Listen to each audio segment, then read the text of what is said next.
Relax, Jack. You're being dramatic. Melissa flicked a glance off her phone and walked past me like I was a chair. Stop hovering. It's smothering. So we're doing that now. I leaned on the counter. You go silent for days, sleep facing the wall. Then call me dramatic when I ask what changed. Nothing changed, she said, opening the fridge. You're just needy lately. Needy. Got it. I watched her take the last yogurt and close the door without looking at me. If I'd known where this was headed, I'd have saved us both a month. She snorted. Save the speeches. If I'd known where it was headed, yeah, I would have moved a lot faster. The next night we had dinner at our neighbor's place, Jeff and Carla. Suburban patio, string lights, a plate of overseasoned chicken. 10 minutes in, Melissa had her show running. Carla poured wine. So, how's the new lift in the shop? Busy, I said. Booked out 2 weeks, finally hired a second tech. Melissa cut in before Carla could answer. Jack loves acting like he's running a race team, she said, waving her fork. It's brake pads and oil. Settle down. Jeff let out a weak laugh. Carla shot me a quick wince. I set the fork down. My clients think it's more than that. Because you tell them it is. Melissa, I tilted my head. You're at my table too. Pick a different hobby than me. See? She looked at Carla. He can't take a joke. Too many of your jokes land on my face.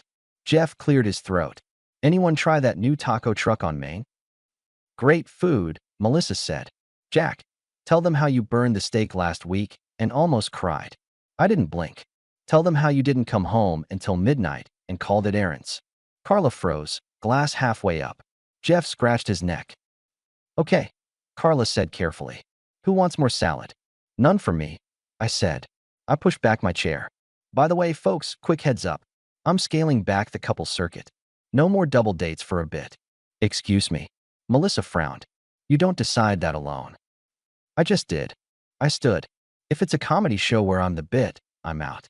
Next time you want an audience, try the dog. He's easier. Carla's eyes widened. Jeff stared at his plate. Melissa laughed too loud. The fragile ego has logged on. Or the adult. I looked at Carla. Thanks for dinner. Rain check on the truck, Jeff? Text me. I left early, walked the 2 doors home, and sat on our front steps. I wasn't mad. I was done being amusing. She came in 20 minutes later, heels in her hand. You embarrassed me, she said. No, I said. You did that part. I just stopped clapping. You're pulling away because I teased you? Because teasing isn't what that was. I stood. Here's my new schedule. Monday through Friday, I'm at the shop till 6. After that, I'm in the gym or out with Mike. Saturday mornings are mine. If you want time, put it on the calendar like a grown-up. If you hit me with side commentary in public again, I'll leave again. No scene. Just gone. She stared like she'd never seen me before. You can't dictate. It's not a dictatorship. It's a boundary. You can engage like a partner, or you can enjoy your stage alone. She smirked. You're really serious. Write it down. She rolled her eyes, headed for the bedroom. Whatever, Jack. I slept like a rock. A week later, she pivoted. Morning coffee. She slid a plate of scrambled eggs toward me like an offering. I've been snippy, she said, soft voice, eyes big. Work's been a mess. I shouldn't take it out on you. I tasted the eggs. Good. Noted. I'm trying, she added. I booked us dinner Friday. Your favorite place. I lifted an eyebrow. It's Thursday. Her mouth twitched. You said to put it on the calendar. I did, I said. Friday I lift with Mike. I'll give you Saturday night. She blinked. You're serious. About the calendar? Extremely. She nodded, smile thin. Saturday. Then. Friday night, she sent photos of her girls' happy hour. The captions were sugar. I didn't reply. Mike and I did sets and split a burger after. Saturday night at the restaurant, I let her lead. She dressed sharp, makeup turned up a notch, like a campaign. She asked about the shop, laughed in all the right places, touched my arm a few times as if no cold weeks had existed. When the check came, she picked it up. Let me. Your turn now. I want to show I appreciate you. Good. I leaned back. Small note. Appreciation isn't a speech you buy. It's a pattern. Her smile held, but the eyes cooled. You're tiring when you dig like this. And you're tiring when you pull a handbrake after flooring it. She slid the card to the waiter without looking at me. The rest of the night, we kept it civil. Back home, she kissed my cheek at the door and headed to bed without waiting for me. The message was neat. The warmth had a timer. 2 days later, she showed up at the shop around noon. I was under an SUV with Jimmy, my new tech, hands full of bolts. She waved through the bay door like she was at a parade. "Jack, I need you to drive me to Stephanie's," she announced. "Car's at the detailer." I slid out on the creeper, wiped my hands. "You can wait an hour. We're knee-deep." She checked her nails. "I need to be there by 1. It's noon now. Call a ride. I prefer you. And I prefer finishing work when I'm working." She raised her chin. "You're my husband." Jimmy looked at the floor like it was interesting. 2 clients sat in the little waiting area. One elderly guy who comes in for tire rotations like clockwork, and a young mom with a stroller. Both pretending not to listen. So I made that my moment. "Folks," I said to them, friendly voice, "we're running about 30 minutes behind. Coffee's fresh in the pot. Bathrooms down the hall." The young mom smiled, relieved I wasn't about to explode. The old guy nodded. I turned to Melissa. "New rule," I said quietly. "No drop-ins at my shop unless it's an emergency that involves health or fire. Scheduling exists. Use it." "You're actually refusing?" Her tone was a dare. "Correct." She laughed, not nicely. "You're making me call a ride for a 15-minute drive?" "Yes." She stared for 3 long seconds, then huffed and left without a word. Jimmy exhaled. "Sorry, boss," he said. "Didn't want to get in the middle." "You weren't in the middle." I slid back under the SUV. "I just moved the middle." 2 hours later, I got a text. "Sorry, I was harsh. Lunch tonight? My treat. No jokes." I responded, "Sure." 7. Mid-turn. She was trying to reel it back in. Dinner was quiet. No digs. She asked about my shoulders from lifting. She brought me a new shaker bottle and said it made her think of me. It seemed sweet. I noted the pattern: warmth when she hits a wall, then distance as soon as she feels steady. That distance came back with interest. The late nights multiplied. She worked late, then checked on a friend, then lost track of time. Every time I asked, I got the same flat response. "You're reading into everything." That's because everything reads like a script. One Thursday, she got home after 1, shoes in her hand again, perfume loud enough to be a trail. I'd left a note on the counter hours earlier. "Saturday plans canceled. I'm fishing at dawn. Back Sunday." She found me on the couch, remote in hand. "You canceled on me?" she asked. I removed myself from an event that isn't a team sport anymore. "You're punishing me." "Nope. I'm choosing where I put my time. Saturday night isn't good for me." "I already told people we'd be there," she said. "Then go." She wrapped her arms across her chest. "You're impossible." "What changed your bedtime, Melissa?" I asked. She rolled her eyes. "Stop. You're not my father." "Good. Because if I were, I'd ask why you keep coming home like the clock doesn't apply." "I need space," she said. "You crowd me. Constant questions, constant needs. Space doesn't come at 1 in the morning, paid in silence." "I owe you nothing," she said, tossing her hair. "If you can't handle an independent woman, that's your issue. I can handle a partner. I won't entertain a ghost." She opened her mouth like she had a speech ready, then shut it. "You'll survive," she said, heading to the bedroom. I sat there, remote still in my hand, and made a decision that felt like putting a truck in gear. Next morning on my way to the shop, I called a guy Mike knew. Ron, private investigator, the kind who finds answers and keeps his sentences short. I gave him Melissa's full name, work schedule, the car make, the rhythms I'd watched. "I'm not looking to stir," I told him. "I want facts." He didn't promise timelines. He promised the truth. While I waited, I saw an attorney, Dana. Calm, direct, exactly my speed. I laid out the coldness, the distance, the late nights. I didn't paint myself noble. I told her what I had done and what I was done doing. "When you get confirmation," she said, "you keep your mouth shut. No blow-ups. No accusations. Let me file. You keep routine. You document. You stay sleeping in the same house. You do not telegraph." "I can play boring. Play steel," she said. A week later, Ron sent me a set of time-stamped photos that didn't require commentary. Melissa outside a bar I didn't know, laughing too close with a man who had a jaw like he did push-ups for a living. Her hand on his arm. His hand on her waist. Another photo the next night in a different place. A third. Same man. Same closeness. Same, "we know what we're doing" posture. Ron followed them to a complex across town. Sent me the unit number and a name, Eric. He sent me an address, a workplace, the works. It was clean. It was enough. I called Dana. Her voice didn't change. Understood. I'll prepare and file. You say nothing until I give the go. I went home that night and made dinner like a cookbook instructed. I set a plate for Melissa. She breezed in after 11, saw it, looked at me, and rolled her eyes. Sweet, she said. Guilt spaghetti. Just food. I'm not hungry. Then toss it, I said. It already did its job. What job? Reminding me that I'm done playing chef for someone who eats elsewhere. She put her bag down. You're getting petty. I'm getting simple. She pointed a finger at me like a pen. You keep acting like this, I'll need a break. Like a real one. There's the truth, I said, nodding. Say it plain next time. 3 days later, she tried illusion number 2. Saturday morning, pancakes. Bacon on a plate. A new candle lit on the island. The whole room smelling like vanilla. She came up behind me and wrapped her arms around my waist like we were newlyweds. I miss us, she said. Let's reset. What triggered this new religion? She kissed my shoulder. I was harsh. It's not fair. Come with me to Dana's baby shower today. It'll be good to show a united front. You haven't cared about fronts for months, I said. But okay, I'll go. 1 hour. At the shower, she played perfect wife, fingers laced with mine, laughing with the other women.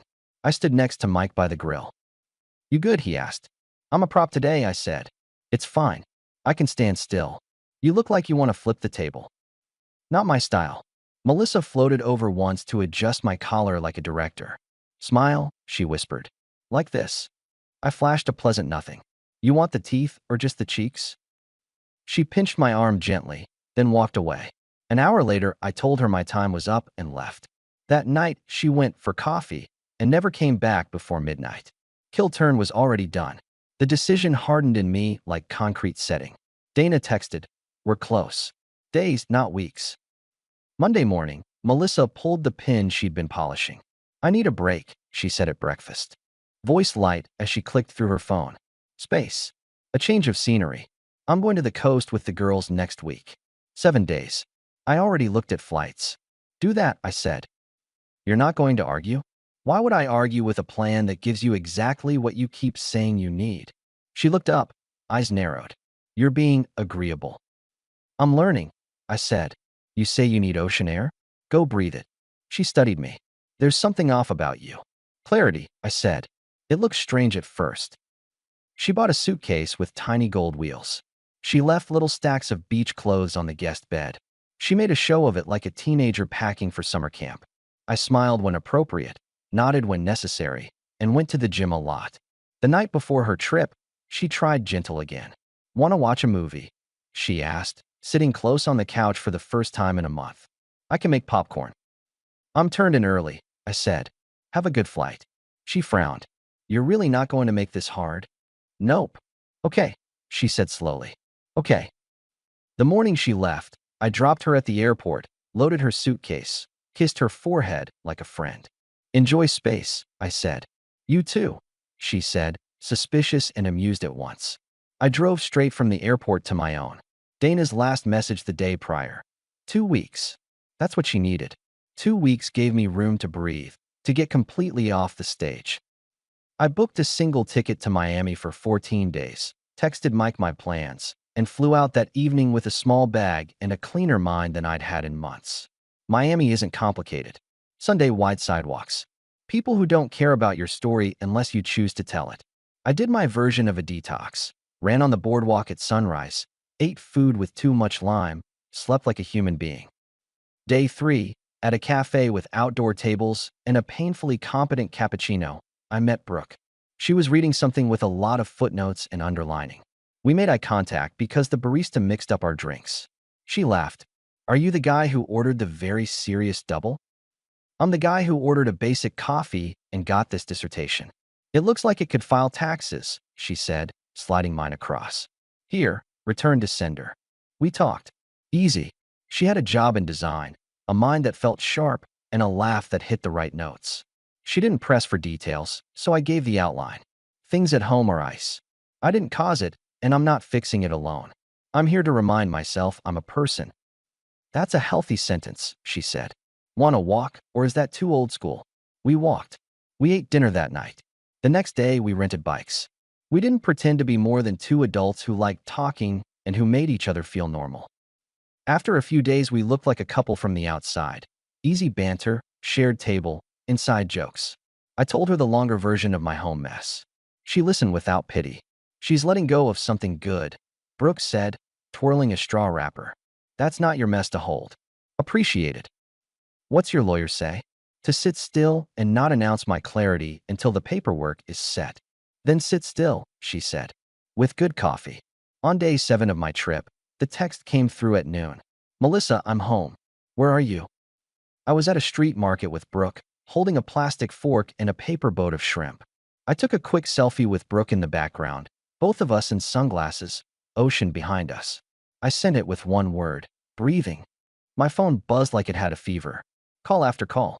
Message after message. Demands. Questions. Essays. All variations of the same theme. What are you doing? Who is she? How dare you? We need to talk now. I put it face down and kept walking. Brooke glanced at my pocket.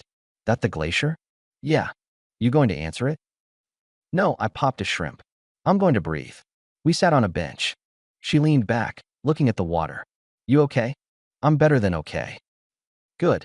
She bumped my shoulder with hers. It looks good on you. Dana messaged later. Filed. Service in 48 to 72. Maintain radio silence. Copy, I wrote. The next 2 days were the same. Melissa calling every 10 minutes. I blocked the number. She emailed, then messaged me on social media, then used a friend's number. I blocked those too. All I sent was the legal notice forwarded from Dana to Melissa's email. That did not slow the flood. Brooke didn't push for details.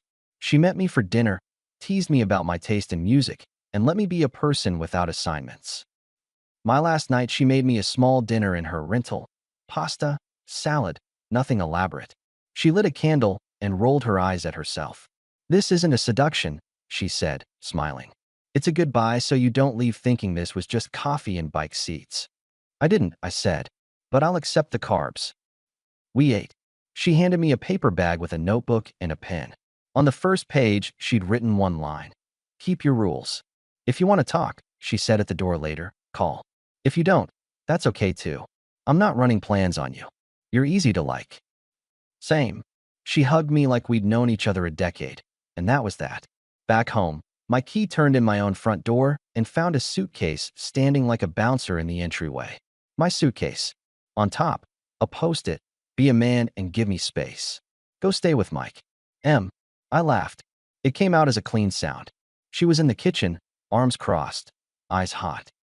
You think you're clever, she said, posting pictures like a teenager. Who is she? What game are you playing?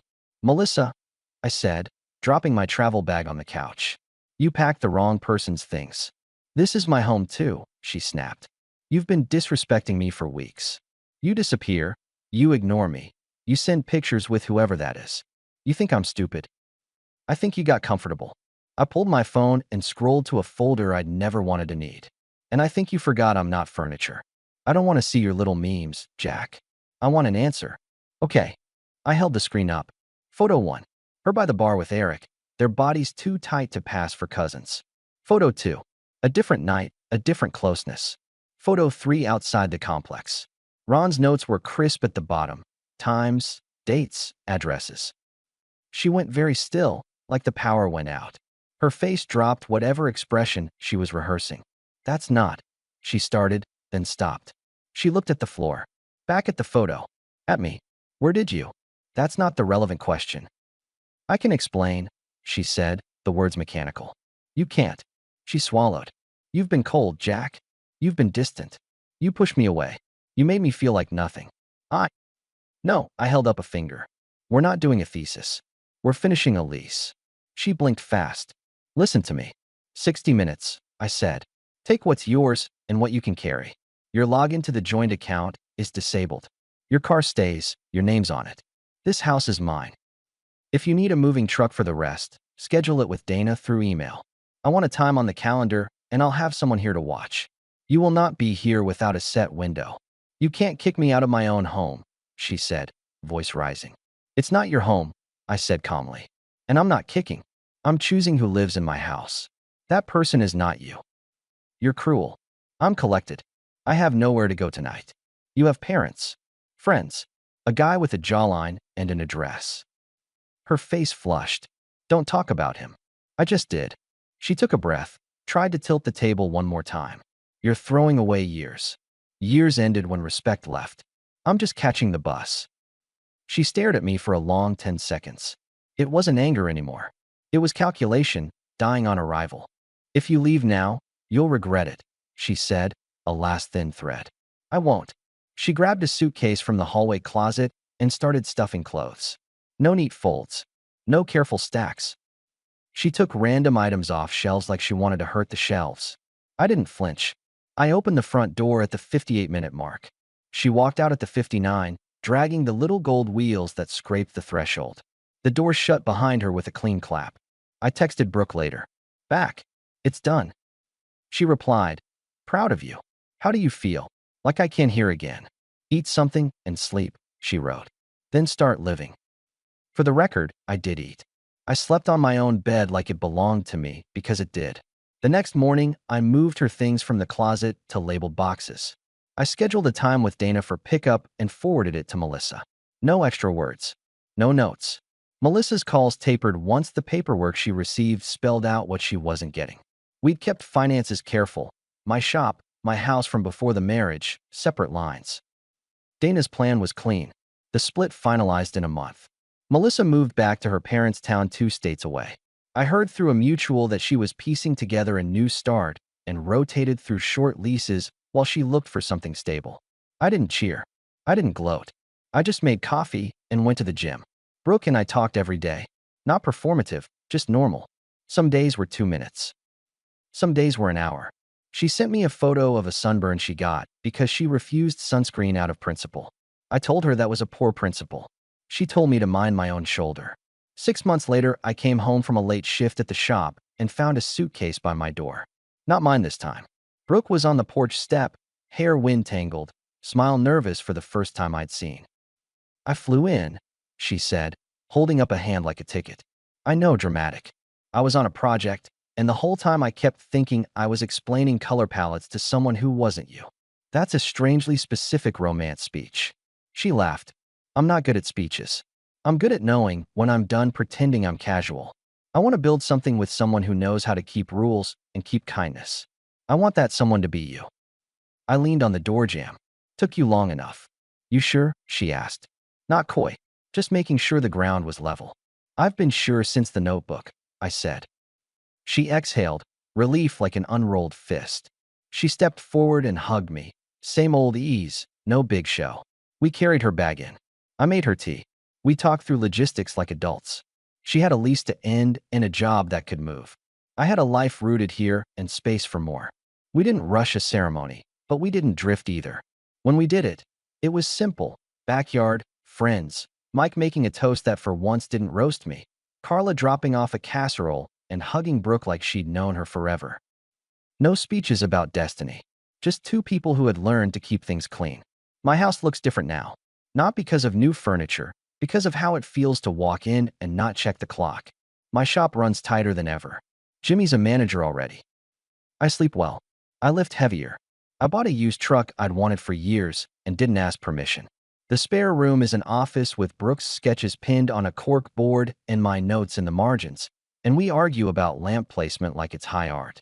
Sometimes I think about the last year and how quiet the end actually was for me. No shouting. No slamming. Just the door closing at 59 minutes and a man deciding he wouldn't be the joke anymore. If there's a lesson, it's not complicated. When the jokes don't stop, stand up and stop being the audience. When someone thinks your life is their prop closet, lock the door and keep your props. When you hear the word space, don't beg for a chair, go find a beach and breathe. The last message Melissa sent months ago, before I blocked the final thread, was 3 words.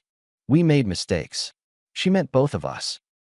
I disagreed then, and I disagree now. I made a boundary. She made a plan. Only one of those required a suitcase with gold wheels. Brooke asked me last night, half asleep, "You still breathing?" "Yeah," I said. Finally.